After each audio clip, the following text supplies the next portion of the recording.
Hello friends, welcome to my YouTube channel. तो आज के इस वीडियो में हम बात करेंगे टाइप्स ऑफ मैट्रिक्स के बारे में। तो टाइप्स ऑफ मैट्रिक्स के बारे में सबसे पहली मैट्रिक्स आती है हमारी row matrix. Row matrix row matrix के अंदर आपकी वो मैट्रिक्स होती है जहाँ पे सिर्फ एक रो होती है और कॉलम जो है वो आपके इनफाइनाइट तक बनाए जा सकते हैं। तो यहाँ पे आपकी रो होती है सिर्फ 1 और कॉलम होते हैं आपके इनफाइनाइट। तो इसका आपका एग्जाम्पल है 1 2 3 4।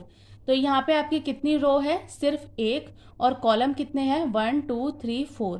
तो यहाँ पे एक रो और 4 कॉलम यहाँ पे दिए गए हैं। तो सबसे पहले आता है आपका रो मैट्रिक्स। सेकंड यहाँ पे आपका आता है कॉलम मैट्रिक्स। कॉलम मैट्रिक्स के अंदर यहाँ पे सिर्फ आपका जो कॉलम है वो एक बनता है और जो आपकी रो है उसको इनफाइनाइट तक बनाया जा सकता है। तो इसके अंदर आपके कॉलम इस टाइप से होते हैं और यह होती है आपकी यहाँ पे रो। तो यहाँ पे कॉलम कितने हैं? 1 2 3 4। कॉलम यहाँ पे सिर्फ एक बना है और रो है 1 2 3 4। तो इसको हम यहाँ पे लिखेंगे 4 मल्टीप्लाई 1। तो इस तरीके से रो एंड कॉलम मैट्रिक्स को बनाया जाता है। इसके बाद में आती है आपकी थर्ड मैट्रिक्स जिसको हम बोलते हैं रेक्टेंगुलर मैट्रिक्स। रेक्टेंगुलर मैट्रिक्स के अंदर वो मैट्रिक्स आती है जिसके अंदर आपका रो और कॉलम एक दूसरे के इक्वल नहीं होता है। तो यहाँ पे आप लिखेंगे number of rows is not equal to number of columns. तो यहाँ पे रो और कॉलम एक दूसरे के बराबर नहीं होता है। तो इसका यहाँ पे एग्जाम्पल बनता है। तो एग्जाम्पल के लिए हमने यहाँ पे फॉर्म किया है 1 2 3 4 5 6। तो यहाँ पे रो कितनी है? 1 और 2। और कॉलम कितने हैं? 1 2 3। तो यहाँ पे रो और कॉलम एक दूसरे के बराबर नहीं है, तो ये आपका रेक्टेंगुलर मैट्रिक्स बनता है। बट अगर यहाँ पे आपको इस टाइप से कुछ दिया हो 1 2 3 4, तो इसके अंदर आपका 2 बाय 2 की मैट्रिक्स है, तो ये रेक्टेंगुलर मैट्रिक्स का एग्जाम्पल नहीं है। इसके बाद में आपका फोर्थ आता है जिसको हम बोलते हैं स्क्वायर मैट्रिक्स। तो यहाँ पे आपका बनता है स्क्वायर मैट्रिक्स। स्क्वायर मैट्रिक्स आपकी वो मैट्रिक्स होती है जिसके अंदर आपका number of rows is equals to number of column. तो यहाँ पे आपका आता है number of rows is equal to number of columns.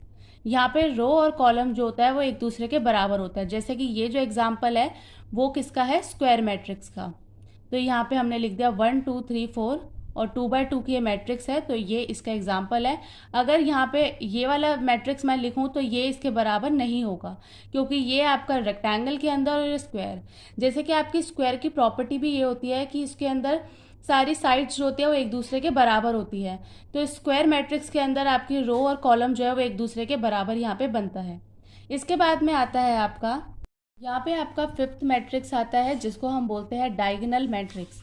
Diagonal matrix जो है ये आपका आता है जिसके अंदर आपका हम यहाँ पे देखते हैं left to right. Left to right diagonal पे आपके नॉन जीरो वैल्यूज यहाँ पे होनी चाहिए। लेफ्ट टू राइट डायगोनल पे हमेशा यहाँ पे देखा जाता है।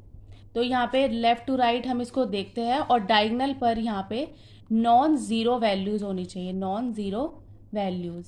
अब जैसे कि इसका मैट्रिक्स यहाँ पे बनता है 1 0 0 0 4 0 0 0 2। अब यहाँ पे ये आपका डायगोनल इस तरीके से हम यहाँ पे देखेंगे। तो डायगोनल पे यहाँ पे नॉन जीरो वैल्यू है और जो रिमेनिंग साइड्स है यहाँ पे जीरो वैल्यूज होनी चाहिए। तो ये बनता है आपका डायगोनल मैट्रिक्स का एग्जाम्पल। इसके बाद में यहाँ पर जैसे कि और एग्जाम्पल हम देखते हैं। तो इसके अंदर जैसे हमने यहाँ पे फॉर्म किया 2 बाय 2 की मैट्रिक्स। तो हमने यहाँ पे लिखा 2 बाय 2 की मैट्रिक्स। तो यहाँ पे जो आपका ये डायगोनल है, ये आपका जो डायगोनल है यहाँ पे आपकी नॉन जीरो वैल्यूज यहाँ पे दी गई है।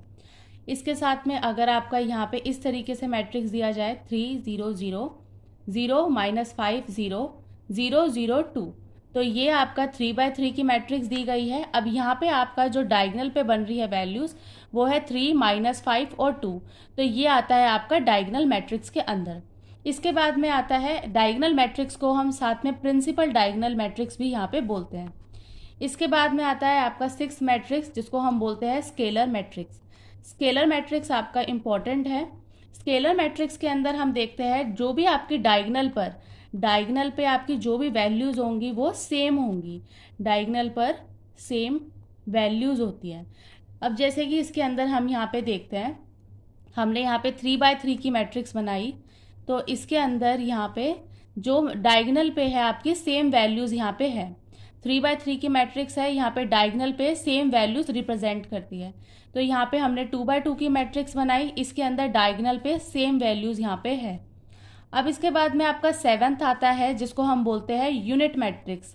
यूनिट मैट्रिक्स या फिर इसको हम बोलते हैं आइडेंटिटी मैट्रिक्स। आइडेंटिटी मैट्रिक्स और यूनिट मैट्रिक्स दोनों सेम ही होता है। इसको हम रिप्रेजेंट करते हैं आई से, इसको हम आई से डिनोट करते हैं। हमने यहाँ पे लिखा आई इज इक्वल्स टू, अब यहाँ पे हम मैट्रिक्स बनाएंगे 1 0 0 1।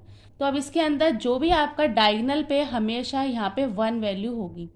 तो ये आपकी 2/2 की है, तो यहाँ पे हम ये लिख सकते हैं डायगोनल पर यहाँ पे बस 1 होगा, ओनली यहाँ पे 1 वैल्यू गिवन होगी, 1 ही होगा। अगर यहाँ पे कोई और नंबर है जैसे 2 3 4 5 6 तो वो आपका स्केलर मैट्रिक्स के अंदर यहाँ पे आ जाएगा। इसके बाद में आपका 8th आता है ज़ीरो मैट्रिक्स। ज़ीरो मैट्रिक्स या फिर इसको हम बोलते हैं नल मैट्रिक्स। नल मैट्रिक्स और ज़ीरो मैट्रिक्स इसलिए बोलते हैं, यहाँ पे जो भी आपकी मैट्रिक्स बनती है उसको जो वैल्यूज़ होती है वो सभी यहाँ पे ज़ीरो होती है। तो ये आपकी 2/2 की मैट्रिक्स है, ये भी यहाँ पे ज़ीरो है। अगर आप यहाँ पे 3/3 की मैट्रिक्स बनाते हैं तो ये भी आपकी यहाँ पे क्या बनकर आएंगी, ज़ीरो। अब यहाँ पे आपके सिंगल कॉलम और सिंगल रो, जैसे इसको हम बोलते हैं 1/1 की मैट्रिक्स, तो इसके अंदर यहाँ पे क्या है, ज़ीरो। तो ये भी आपका आता है ज़ीरो मैट्रिक्स के अंदर। इसके बाद में आपका 9th आता है। 9th के अंदर आता है आपका कंपेरेबल मैट्रिक्स। कंपेरेबल मैट्रिक्स का मतलब वो होता है अगर हम उसे किसी और के साथ में कंपेयर करें तो दोनों के यहाँ पे रो और कॉलम जो है वो बराबर होने चाहिए। कंपेरेबल के अंदर जैसे हम यहाँ पे ले लेते हैं ए, तो हमने यहाँ पे ए लिया, अब इसके अंदर हमने मैट्रिक्स बनाई 1 2 3 4 5 6। तो ये जो मैट्रिक्स है आपकी 2/3 की है। और यहाँ पे अब मैं इसको बी के साथ कंपेयर करती हूँ। अब बी के साथ में मैंने इसको कंपेयर करा 1 0 0 5 6 7। अब ये मैट्रिक्स भी आपकी 2/3 की है, तो ए को हम बी के साथ में कंपेयर कर सकते हैं। अब यहाँ पे हमने सी लिया जिसके अंदर आपको दिया हुआ है 2 3 5 6 7।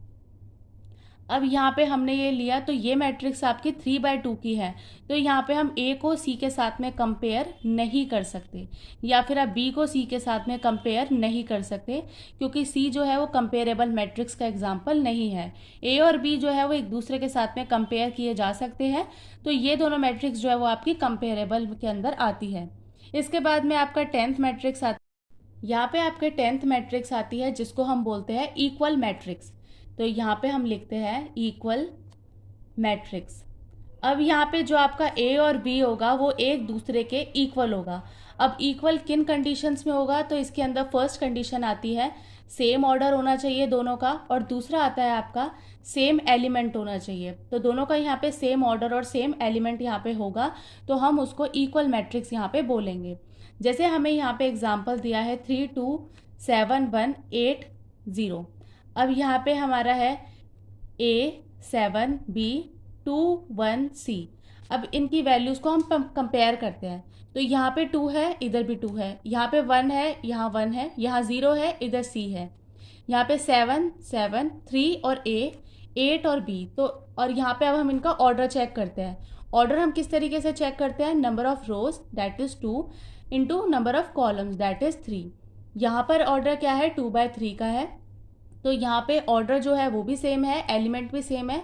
तो यहाँ पे हम ये बोल सकते हैं कि ए की वैल्यू कितनी है 3, बी की वैल्यू है 8 और सी की वैल्यू है 0। तो इसको हम बोलते हैं इक्वल मैट्रिक्स।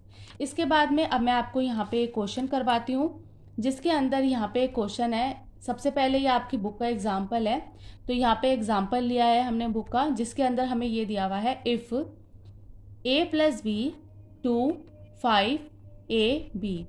इसको यहाँ पे हमें कंपेरेबल दिया है 6 5 2 8। तो सबसे पहले हम यहाँ पे वैल्यूज़ को देखेंगे, तो वैल्यूज़ यहाँ पे भी 5 है, यहाँ पर भी 5 है। ए बी की वैल्यू यहाँ पे 8 दी है, a + b की वैल्यू है 6 और 2 की वैल्यू है 2। अब यहाँ पे हम इक्वेशंस बनाते हैं। तो सबसे पहले इसकी यहाँ पे मैं 2 मेथड से आपको करना बताऊँगी। यहाँ पे a + b की वैल्यू कितनी है 6 और ए बी की वैल्यू कितनी है 8।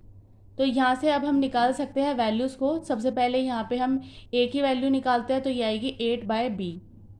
8/b को हम यहाँ पे a की जगह पे पुट कर देंगे, तो इसकी वैल्यू हम पुट करेंगे 8/b plus b is equals to 6। इसके बाद में हम लेंगे यहाँ पे एलसीएम। तो इसको एलसीएम लेने के लिए सबसे पहले हम यहाँ पे दोनों की जगह पे यहाँ पे b लिख देंगे। 1 मल्टीप्लाई b, तो यहाँ पे आएगा आपका b, और b को यहाँ पे हम मल्टीप्लाई करके लिख देंगे। इसके बाद में यहाँ पे आएगा आपका 6। 8 प्लस बी स्क्वायर, अब ये जो 6 है यहाँ पे आपका दूसरी साइड पे चला जाएगा, तो इसको हम बोलेंगे 6b। अब यहाँ पे बी स्क्वायर है, ये प्लस है, यहाँ पे इस साइड आएगा तो ये माइनस हो जाएगा, ये ऑलरेडी यहाँ पे प्लस है, तो यहाँ पे ये हो जाएगा, सब इक्वल हो जाएगा 0 के। इसके बाद में हम यहाँ पे बोल सकते हैं ये आपकी एक लीनियर इक्वेशन बन चुकी है, तो यहाँ पे हमें इसके फैक्टर्स कैलकुलेट करने पड़ेंगे। तो फैक्टराइजेशन करने के लिए हम सबसे पहले इन दोनों को मल्टीप्लाई करते हैं। तो यहाँ पे आपका 1 है, जिस भी वैल्यू के साथ में कुछ भी ना हो वेरिएबल के साथ में, तो इसको हम 1 ऐसे मान लेते हैं। तो 1 मल्टीप्लाई 8, तो ये आएगा आपका 8। अब 8 के हमें ऐसे फैक्टर बनाने पड़ेंगे जिसको प्लस या माइनस करके 6 बन जाए। तो 8 के ऐसे फैक्टर होते हैं 4 और 2। अब 4 और 2 को हम ऐसे क्या करें जो 6 बन जाए, तो यहाँ पे हमें -4 और -2 करना पड़ेगा।